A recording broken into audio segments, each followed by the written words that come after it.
مشکل نہیں ہوگا، ہم یہ کر سکیں گے، اور جب یہ کریں گے تو پھر ہی آج ہم اس کے حقدار ہوں گے کہ اس ماہ مبارک کے جانے پر ہم رنج اور دکھ کا اور شکر کا ملا جلا اظہار کریں۔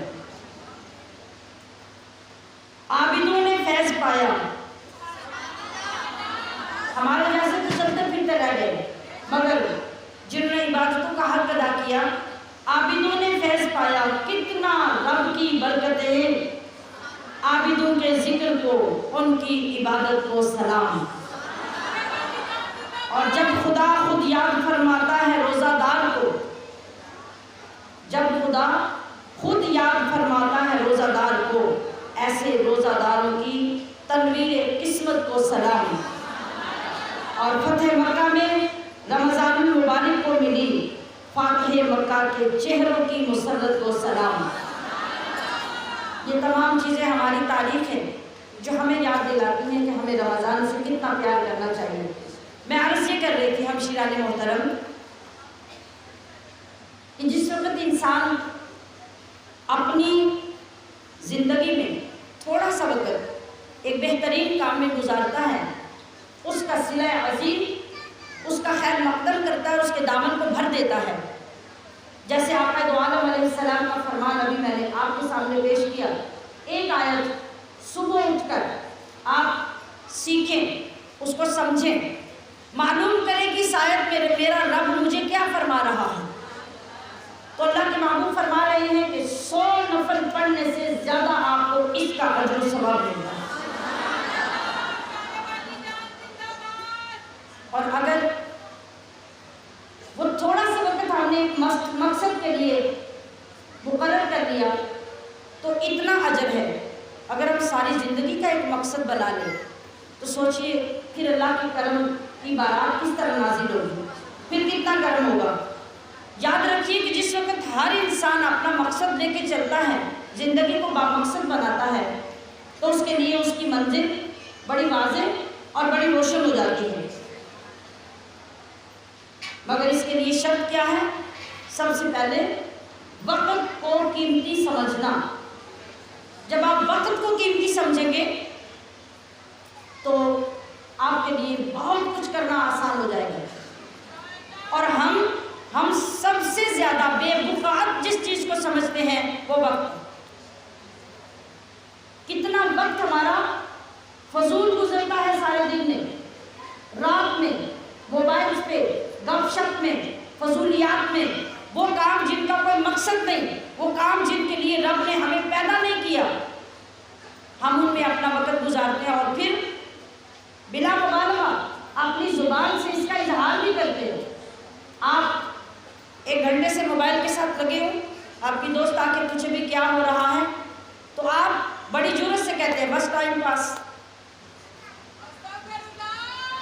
یہ جملہ بولا جاتا ہے کہ نہیں؟ Time pass.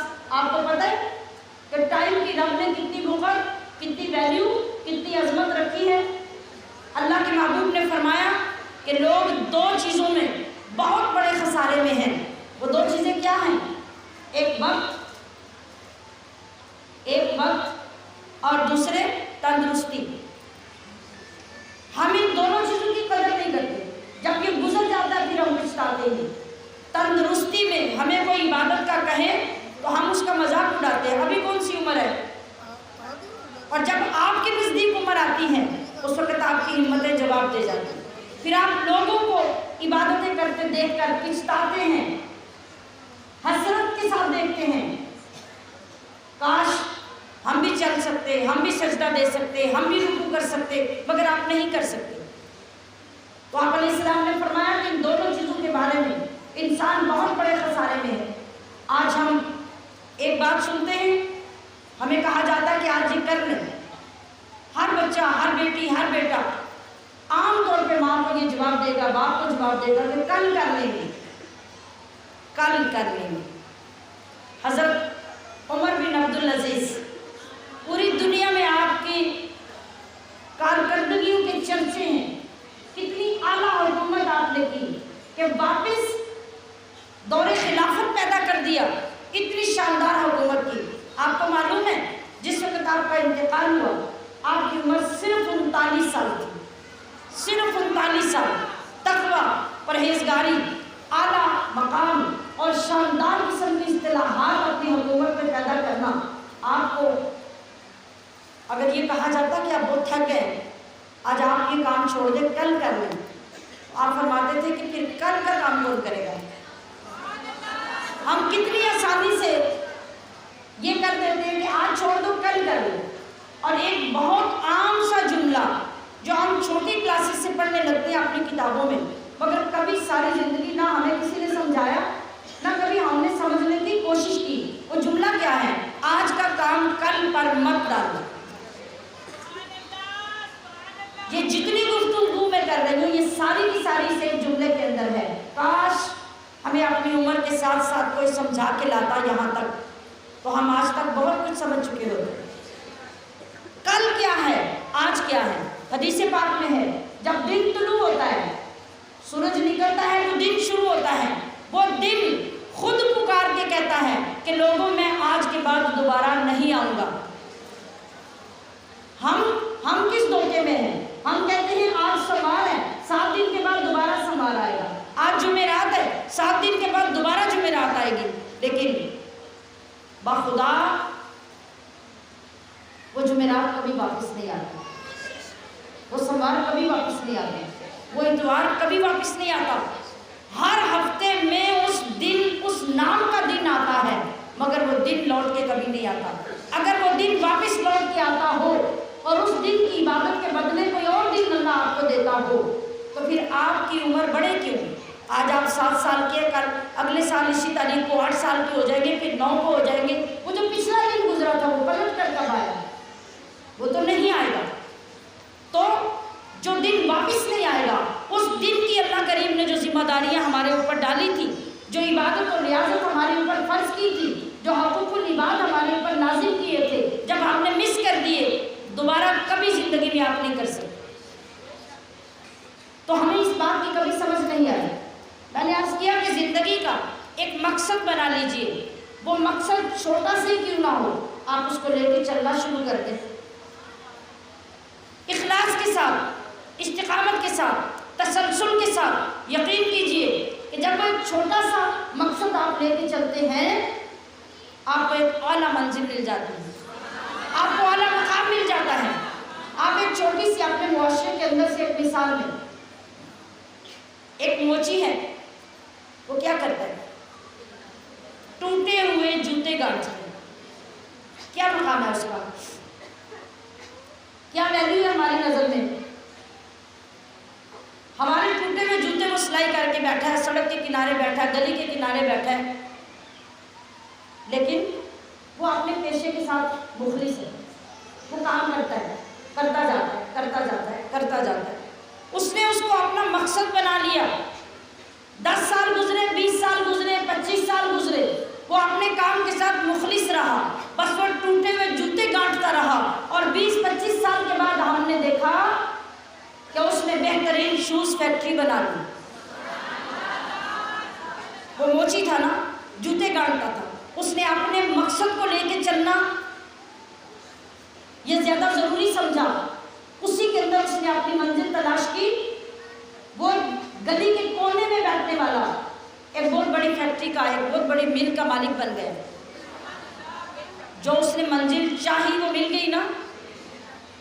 توجہ ہے کہ نہیں؟ جو منزل چاہی میں آپ کو آگے لے کے چلنے لگی ہوں. ہم نے موچی نہیں بننا، بے فکر رہے آپ. میں نے آپ کو یہ عرض کیا کہ چھوٹے سے چھوٹا مقصد لے کے چلنے والا بندہ چھوٹا نہیں رہتا، وہ بہت بڑا بن جاتا ہے. اس کا کاز بڑا ہوتا ہے، اس کا مقصد بڑا ہوتا ہے. وہ اپنے مقصد سے جب پھسلتا نہیں، ٹریک سے جب اترتا نہیں، رب اس کو بڑا مقام عطا کر دیتا ہے. آئیے دور مصطفیٰ میں چلے، آئیے رسول اللہ کی گلی میں چلے، آئیے مدینہ منورہ میں چلے. وہاں ایک عورت ہے، بڑی غریب ہے، بڑی سادہ سی ہے، کوئی کام نہیں. وہ کیا کرتی ہے؟ وہ روز آ کے مسجد نبوی میں جھاڑو پھیرتی.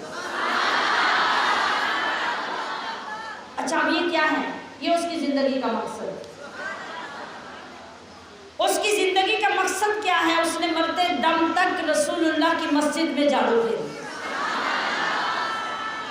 اپنے مقصد کو لے کے چل رہی ہے. ایک دن مصطفیٰ کریم مسجد میں تشریف لے جاتے ہیں. نہیں ہوئی.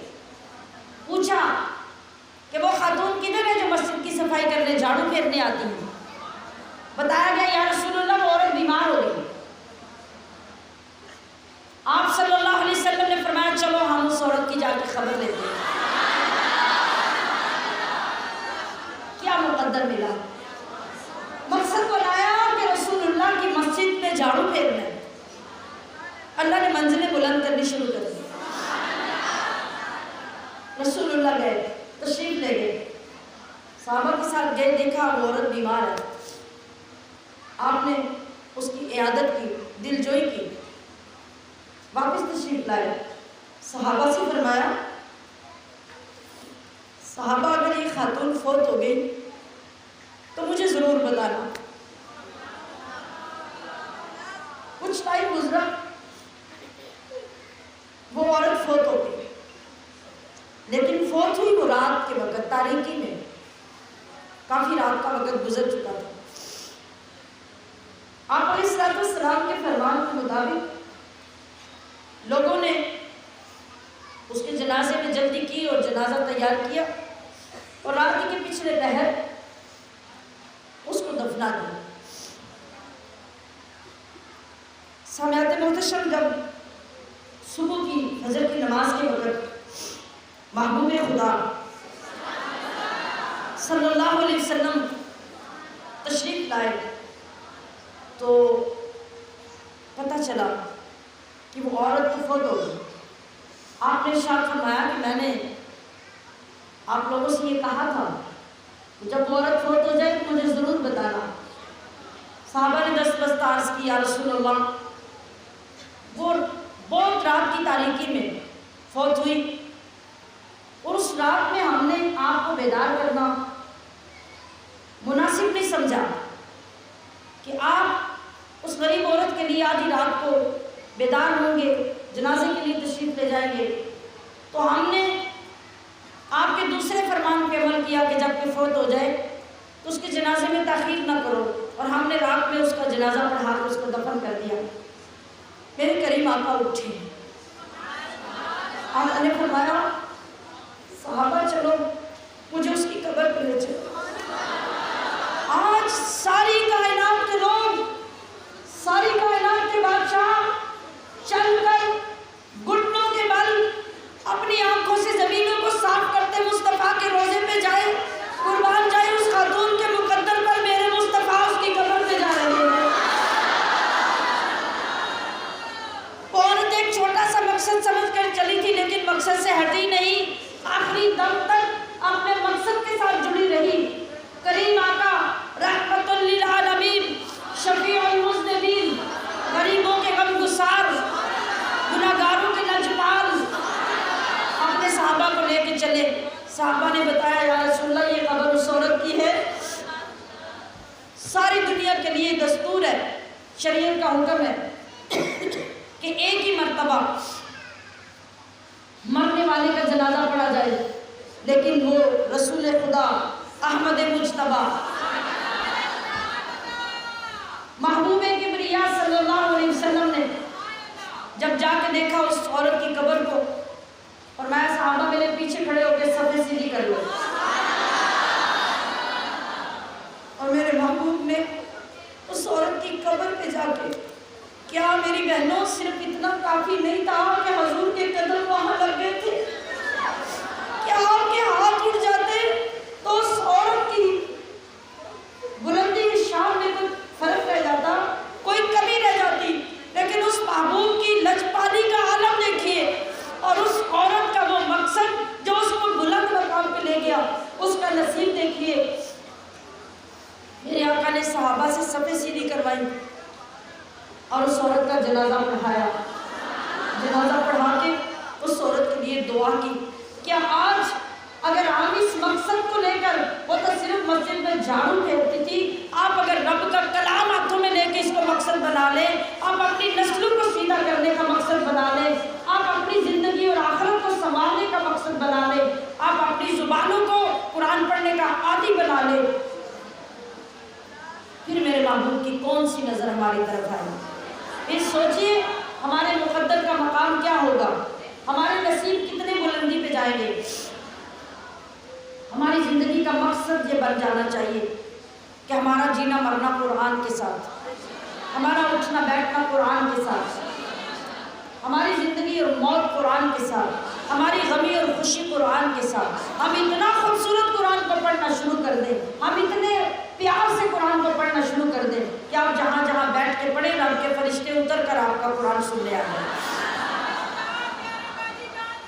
اور پھر ہم شیران محترم، آپ سب سے زیادہ کیا کہیں گے؟ مجھے ناشتہ بنانے میں وقت نہیں لگتا، دوپہر کا کھانا بناتے شام ہو جاتی ہے، شام کا کھانا بناتے رات ہو جاتی ہے. آپ کو معلوم ہے آپ جن سب کے لیے یہ کرتے ہیں، آپ کی موت پر بھی وہ آپ کو کیا ثمر دیتے ہیں؟ ایک نیک اللہ کا بندہ جب فوت ہونے لگا تو اس کو پتہ چل گیا کہ میری موت کا وقت قریب آ گیا. اس نے اپنے ماں باپ کو، بیوی بچوں کو اکٹھا کیا، بتایا کہ میری موت کا وقت آ گیا ہے. باپ رونے لگا، ماں رونے لگی، بیوی رونے لگی، بچوں نے چیخو پکار مچا دی، سب رونے لگے. اللہ کے اس بندے نے پوچھا، ابا جان آپ کیوں رو رہے ہیں؟ والد نے کہا کہ بیٹا میں نے تجھے بچپن سے پال کے جوان کیا ہے، اب جب میرا بڑھاپا آ گیا تجھے میرا سہارا بننا تھا، میرا دست و بازو بننا تھا، اب تیری موت آنے لگی ہے تو میں روؤں نہ تو کیا کروں؟ ماں سے پوچھا، ماں آپ کیوں رو رہی ہیں؟ کہا بیٹا یہ بھی تو پوچھنے کی بات ہے، تجھے پالتی تھی تو میں سوچتی تھی کہ تو بڑا آدمی بنے گا، تو کما کے لائے گا، میرے آسانی کے دن آ جائے گے، سکھ کے دن آ جائے گے. آج جب سکھ کے دن دیکھنے کا وقت آیا تو تیری موت کا وقت آ گیا، میں روؤں نہ تو کیا کروں؟ بیوی سے پوچھا، اے میری شریک حیات تو کیوں رو رہی ہے؟ کہا یہ کوئی پوچھنے والی بات ہے؟ آپ میری زندگی تھے، آپ کے جانے سے میری زندگی میں اندھیرا آ جائے گا، تاریکی آ جائے گی، میرے جینے کا کیا مقصد رہ جائے گا؟ میں روؤں نہ تو کیا کروں؟ بچوں سے پوچھا، بچوں تم کیوں روتے ہو؟ کہا کہ ابا جان جن کے باپ نہیں ہوتے ان کے سروں سے تو سایہ اتر جاتا ہے، زندگی میں ان کی کوئی ویلیو نہیں ہوتی، کوئی عزت نہیں ہوتی، تو ہم کیسے نہ روئیں؟ اس اللہ کے نیک بندے نے کہا تو ثابت یہ ہوا کہ دنیا میں کوئی کتنا ہی عزیز کیوں نہ ہو، اس کے مرنے پر قریبی سے قریبی رشتہ بھی اگر روتا ہے تو اپنے لیے روتا ہے، جانے والے کے لیے کوئی نہیں روتا. اللہ نے اس کے ذریعے یہی سمجھایا کہ آپ کا کوئی قریبی سے قریبی رشتہ دار ہوگا، آپ جائیں کسی میت پہ، سنیں ماں کیا کہہ رہی ہے روتے ہوئے، یہی کہہ رہی ہے نا کہ پچھلی عمریں تو میرا بھی خیال نہ کیتا، یہی روتی ہے نا ماں. باپ بھی یہ کہتا ہے میری تو کمر جھک گئی تھی، مجھے تیرے سہارے کی ضرورت تھی، تو کدھر چل پڑا. اور بیوی بھی روتی ہے کہ میں جوان ہوں، میں تیرے بغیر کیا کروں گی، تیرے بچوں کو کیسے پالوں گی. ہر بندہ اپنے بین میں، اپنے رونے میں یہ اعلان کر رہا ہوتا ہے کہ جانے والے تیری وجہ سے جو مجھے کمی آئی ہے میں اس کی وجہ سے رو رہی ہوں. کبھی کسی بندے نے روتے ہوئے یہ کہا کہ تیرے پاس عمل کم ہے، اے بندہ خدا تیرے ساتھ قبر میں جا کے کیا ہوگا؟ تو نے اعمال تھوڑے کیے ہیں، تو نے فلاں زیادتی کی، فلاں غلطی کی، فلاں جگہ پہ کوتاہی کی، قبر میں جا کے تیرے ساتھ کیا ہوگا؟ اور کوئی بندہ اس کو یاد کر کے رو رہا ہو کہ تیرے آگے جانے والے حالات کیسے ہوں گے، رب تیرے ساتھ کیا معاملہ کرے گا، تیرے سوال و جواب قبر کے آسان ہوں گے یا نہیں ہوں گے. کوئی بندہ روتے ہوئے کبھی سنائی دیا کہ کوئی ایسا کہہ رہا ہو؟ تو ہم شیران محترم کیا سمجھ آئی ہمیں دنیا کی؟ ہم کسی کے لیے مر کے جی کر پھر مر جائیں، ہمارے لیے کوئی نہیں روئے گا، سب دنیا اپنے لیے روئے گی. پھر ہم کیا کر رہے ہیں؟ ہمیں کیا کرنا چاہیے؟ اس ماہ مبارک کا یہ سبق آپ کے لیے ہے، یہ پیغام آپ کے لیے ہے کہ خدا را اللہ نے جو نعمتیں دی ہیں ان کو خوب استعمال کریں، مگر ان سے خوب ان نعمتوں کا شکر ادا کریں.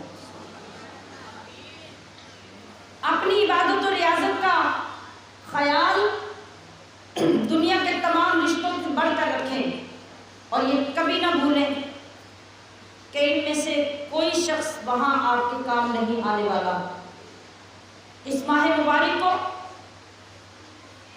اپنے اندر تصور کر لیں، میں بھی کر لوں، آپ بھی کر لیں کہ بس یہ ہماری زندگی کا آخری رمضان تھا۔ اگر رب نے آئندہ رمضان دے دیا تو وہ بونس میں ہوگا۔ ہم اس کے لیے تیار ہیں کہ ہم نے تھوڑی کمائی کی تو مزید اللہ کی بارگاہ میں استغفار کر لیں، اور اگر دل خوش ہو گیا، اطمینان ہو گیا کہ واقعی ہم نے حق ادا کیا عبادت و ریاضت کا، تو پھر ہمیں اپنے رب کی بارگاہ میں ہاتھ اٹھا کر آج جو مانگنا ہے وہ کیا مانگنا ہے؟ وہ اللہ تعالیٰ سے ہم نے عیدی کی التجا کرنی ہے،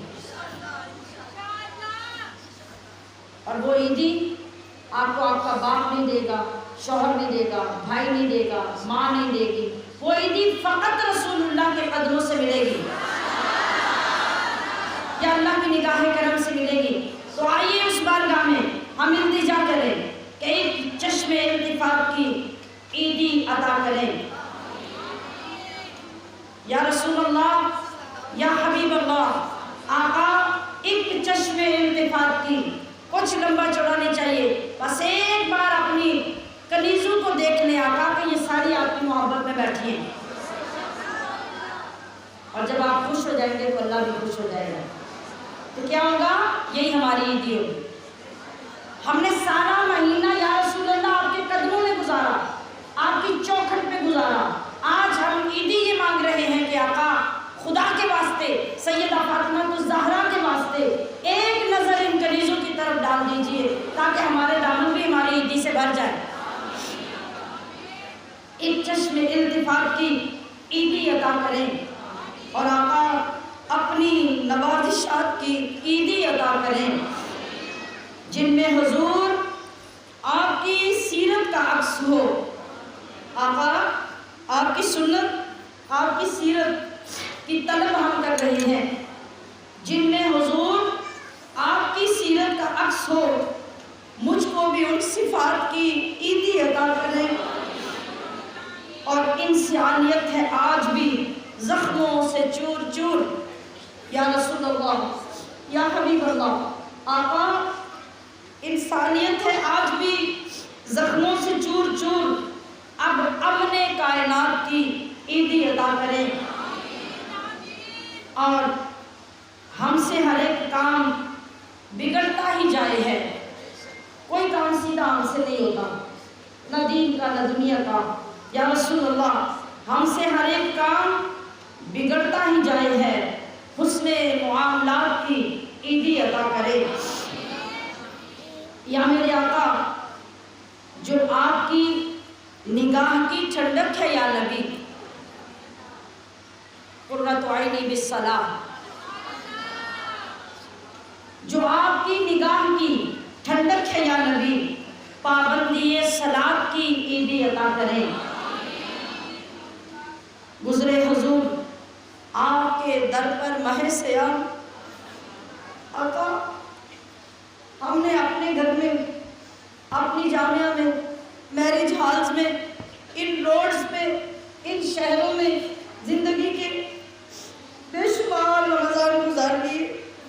آقا اب طلب کیا ہے، اب چاہت کیا ہے، اب التجا یہ ہے کہ یا رسول اللہ، یا حبیب اللہ، گزرے حضور آپ کے در پر ماہ سیام، طیبہ میں چاند رات کی عیدی عطا کریں، اور کچھ یوں سنوار دیجئے میرا لہجہ سخن۔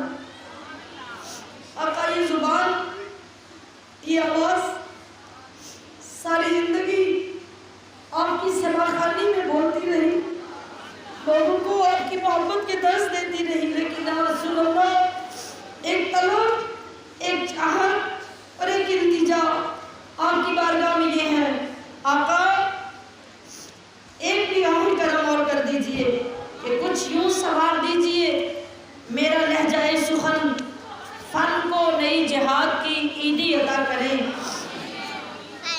اور ہم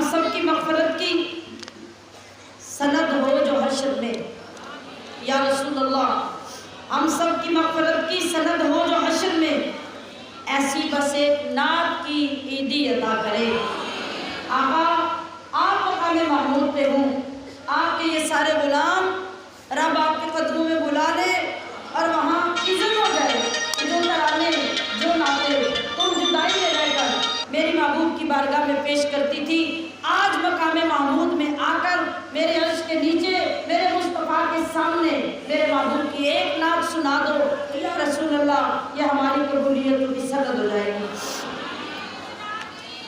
اللہ رب العزت کی بارگاہ میں میری یہ دعا ہے، مالک ہم سب کو ان کیفیتوں کے ساتھ، ان محبتوں کے ساتھ زندہ رکھے، ان محبتوں کو لے کر ہم سفر جاری رکھیں، جہاں جہاں جائے جس جس سے ملے حضور کی سنتوں کی سوغات تقسیم کرتے جائیں۔ اللہ رب العزت ہم سب کو اپنی اس نوکری کے لیے قبول فرما لے۔ مولانا محمد سیدنا مولانا محمد مبارک وسلم۔ یہ ایک ہدیہ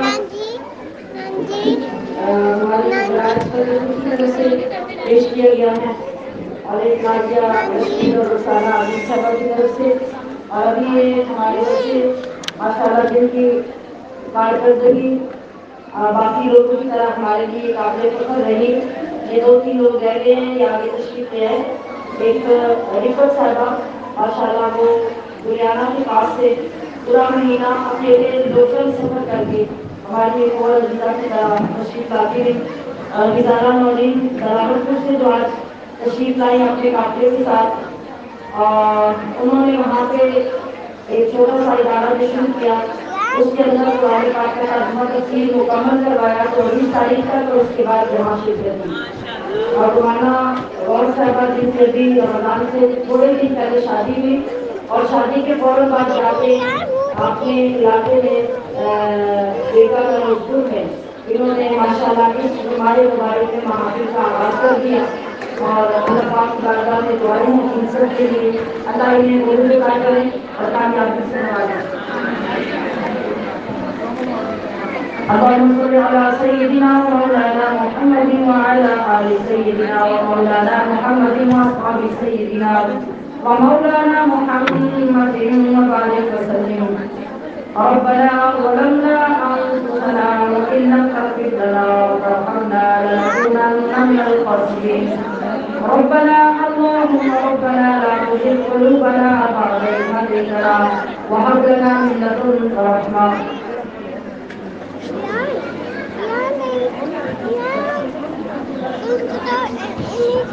اب آپ اپنی ساری چیزیں ختم کر دیں، سوچیں ہم نے اس لمحے کے لیے کتنا ٹائم گزارا ہے۔ ابھی کوئی بوتل کوئی چیز آگے نہیں آنی چاہیے، سب اٹھا لیجیے۔ لا حول ولا قوة إلا بالله العلي العظيم۔ سبحان الله وبحمده سبحان الله العظيم۔ لا إله إلا الله والحمد لله ربي اغفر والحمد وأنت خير الراحمين۔ إلهي أنت مقصودنا ورضاك مطلوبنا، أعطنا محبة ذاتك ومعرفة صفاتك يا الله يا الله يا الله۔ اللهم أحسن عاقبتنا في الأمور كلها وأجرنا من خزي الدنيا وعذاب الآخرة۔ اللهم إنا نسألك العفو والعافية والمعافاة في الدين والدنيا والآخرة۔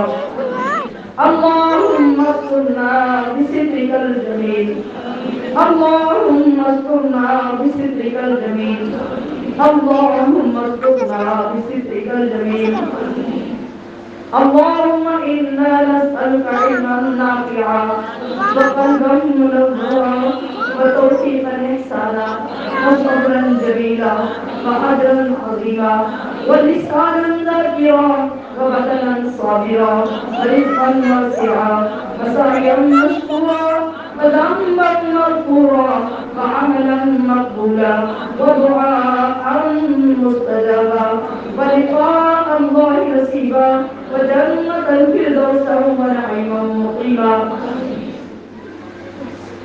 یا ارحم الراحمین، یا رب العالمین، یا مجیب الدعوات، یا حل المشکلات، یا منزل البرکات، یا قاضی الحاجات۔ اے پروردگار، ساری کائنات سے بڑھ کر گناہ کر کے تیری بارگاہ میں حاضر ہوئے۔ مولا پلے کوئی نیک عمل نہیں، سارا مہینہ تجھے راضی کرنے، تیرے محبوب کے قدموں میں لپٹنے کی کوشش کی۔ یا اللہ ہماری کوششوں کو برابر فرما۔ ہم نے اس ماہ مبارک میں بہت سے گناہ، بہت سی غلطیاں، بہت سی کوتاہیاں کی، کچھ جان بوجھ کے بھی کی، کچھ نہ جانتے ہوئے ہو گئی۔ یا اللہ ہم نے چھپ کے بھی گناہ کیے، ظاہری گناہ بھی کیے۔ مولا تجھ سے کیا چھپا ہوا ہے؟ مالک تجھ سے کچھ چھپا نہیں۔ پروردگار ہم سارے پردے تیرے بندوں کے سامنے تو ڈال سکتے ہیں، لیکن اے اللہ تجھ سے ہمارا کوئی حال پوشیدہ نہیں۔ اے اللہ ہم لوگوں کے سامنے یہ نیک عمل کر کے اچھا بننے کی کوشش کرتے ہیں، مولا تو ہمیں اچھوں میں شامل کر دے۔ یا اللہ جو تیرے نیک بندوں کی نقل کرتے ہیں، مولا فرعون کے دربار میں جادوگروں نے تیرے کلیم، تیرے پیغمبر موسیٰ کی نقل کی، تو نے ان کو ایمان کی دولت اس لیے عطا کر دی کہ میرے نبی کی نقل کی ہے۔ یا اللہ ہم نے تیرے نیک لوگوں کی نقل میں یہ سارا مہینہ گزار دیا۔ اے پروردگار ہم نے اچھا بننے کی کوشش تو کی، اگرچہ اچھے نہیں، اگرچہ نیک نہیں، لیکن یا اللہ تیرے نیک اور اچھے لوگوں کی نقل تو کی، ان کے پیچھے چلنے کی کوشش تو کی۔ رب ذوالجلال ہماری کوششوں کو قبول کر۔ یا اللہ سارا مہینہ کتنی مائیں اپنے بیٹوں کے لیے روتی رہی، کتنی مائیں اپنی بیٹیوں کی اولادوں کے لیے روتی رہی۔ یا اللہ کتنی بہنیں اپنے بھائیوں کی آزادی کے لیے روتی رہی، کتنی بیویاں اپنے گھروں میں اتفاق اور محبت کی زندگی کے لیے روتی رہی، اپنے شوہر کی کامیابی اور حلال روزگار کے لیے روتی رہی۔ یا اللہ میں نے ہر ایک کا پیغام، ہر ایک کی کیفیت ہر روز تیری بارگاہ میں پیش کی، لیکن مولا ان سب لوگوں کی تشنگی دور کر دے۔ اے اللہ آج ان کے دامن بھر دے۔ یا اللہ کوئی بھی خالی دامن واپس نہ جائے، مولا ان کی نیک آرزویں پوری کر دے۔ سینکڑوں لوگوں نے مولا ان محافل میں اپنی اولادوں، بچوں کی اولادوں، بیٹوں کی، پوتوں پوتیوں کی اولادوں کے لیے، رشتہ داروں کی اولادوں کے لیے وظیفے لیے، دم کروائے، حضوریں حاصل کی، مولا سب کی جھولیاں بھر دے۔ یا اللہ جن کے مقدمات ہیں، جن کی قیدیں ہیں، ان سب کو آزادیاں عطا کر دے۔ یا اللہ جو مفلس، بے گھر، بے زر ہیں، ان کو اپنے کرم سے عزت کی زندگی اور اپنے گھر عطا فرما۔ یا اللہ ہمیں اپنے در سے دور نہ کیجو۔ پروردگار ہر مہینے اپنی بارگاہ میں حاضری کی توفیق عطا کر۔ یا اللہ آج کے دن ہم سب نے تیرے قرآن سے جڑنے اور اپنی اولادوں کو تیری راہ میں پیش کرنے کا وعدہ کیا۔ یا اللہ ہر ماں کو، ہر بہن بیٹی کو اس وعدے کی وفاداری نصیب کر۔ یا اللہ عید کے بعد ہمیں باقاعدگی سے اپنا قرآن سیکھنے، پڑھنے کی توفیق عطا فرما۔ جن لوگوں کی زبانوں میں دقت ہے، دشواری ہے، عمر کے بڑھنے کی وجہ سے قرآن سمجھنا مشکل ہے، یا اللہ ان کو تو دوہرے اجر سے مالا مال کر۔ اے اللہ تمام مریضوں کو، تمام بیماروں کو شفا کاملہ عطا فرما۔ مولا کریم میرے دونوں بھائیوں کو اپنی رحمت سے شفا یابی عطا فرما۔ یا اللہ ان کا سایہ سلامت فرما۔ مولا کریم اس تمام محفل میں جتنے لوگوں نے اپنے اپنے عزیز و اقارب کے لیے جو اشارے ثواب کے ہدیے پیش کیے، ان سب کا ثواب تیرے محبوب کی بارگاہ میں پیش کرتے ہیں، عطا فرما۔ آپ کے واسطے، آپ کے وسیلہ جلیلہ سے آپ کے والدین پاک، ازواج پاک، بنات پاک، پنجتن پاک، اہل بیت پاک کو عطا فرما۔ تمام انبیاء رسول، تمام صحابہ، تمام تابعین، تبع تابعین کو ثواب عطا فرما۔ اے رب ذوالجلال حضور نبی کریم رؤوف الرحیم کا صدقہ ہمارے مرشد کریم سیدنا حضرت مبارک علیہ رحمہ کو ثواب عطا فرما۔ یا اللہ آپ کے واسطے سے حضرت پیر عابد حسین سیفی رحمۃ اللہ علیہ، میرے اساتذہ کرام حضرت مفتی احمد یار خان نعیمی، مفتی مختار احمد نعیمی، مفتی اقتدار احمد نعیمی، محترمہ خالہ جان انیس کوثر صاحبہ، مفتی محمد یونس صاحب، مفتی حق نواز صاحب، قاری اویس صاحب، قاری عابد صاحب اور میرے تمام وہ اساتذہ جنہوں نے دینی دنیاوی علوم سے مجھے سرفراز کیا، یا اللہ انہیں آسمانوں سے بلند مرتبے عطا فرما۔ یا اللہ جن والدین نے مجھے گود میں اٹھا کر تیرے محبوب کے عشق میں رہنا، تیرے محبوب کی غلامی نصیب کی، یا اللہ ان کی برکتوں کو منور کرو، یا اللہ میرے بھائی جنہوں نے قدم قدم پر مجھے عزتیں دی، میرا ساتھ دیا، میری سرپرستی کی، یا اللہ ان کی قبر روشن کرو، اولاد کو جنت الفردوس کا مقامات عطا کرو، یا اللہ میری منشیہ اور شمیم کے دوست کر، میرے بھتیجے خلیق الرحمان، عبید الرحمان اور بھتیجی ہوئی کمل کو جنت الفردوس میں اعلیٰ مقام عطا، یا اللہ ہمارے خاندان پیچھے تیرے محبوب کے زمانے تک تیرے در کے نوکر، تیرے دین کے خادم جو چلے آ رہے ہیں، یا اللہ ان سب کو اپنی رحمتوں سے نواز دے اور ان کی اولادوں کو تا قیامت اپنے در کا نوکر فرما۔